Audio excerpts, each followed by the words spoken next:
Ikinababahala ng ilang nagtitinda sa Davao City ang paglaganap ng peke umanong pera na ipinambabayad sa ilang tindahan.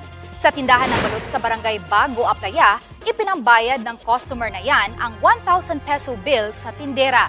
Nang busisi ng tindera ang pera at inilagay sa liwanag, doon na niya napansin na peke ang ipinambayad sa kanya. Tila nakadrawing lang kasi ang tatlong individual na nasa gilid ng pera. Noong gabing din yun, naibayad din sa isa pang branch ng naturang tindahan ang isang peke umanong 1,000 piso. Ipadadala ang mga yan sa head office ng Bangko Sentral ng Pilipinas para opisyal na ideklara na peke ang perang papel.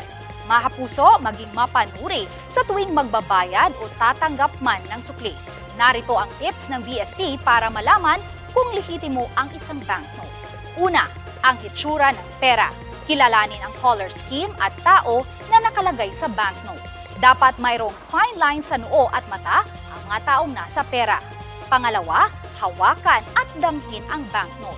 Mapa New Generation Currency, Enhanced New Generation Currency o Polymer Banknote, dapat rough to the touch o magaspang ito. Nahahawakan din dapat ang bawat letra na nakalagay sa banknote. Pangatlo, kung itilt o iikot ang pera, dapat naiiba ang kulay, kagaya ng thread na nasa pera.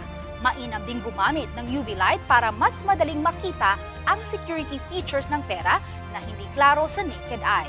Kung duda sa hawak na pera, surrender ito sa pinakamalapit na bangko upang ipasuri sa BSP.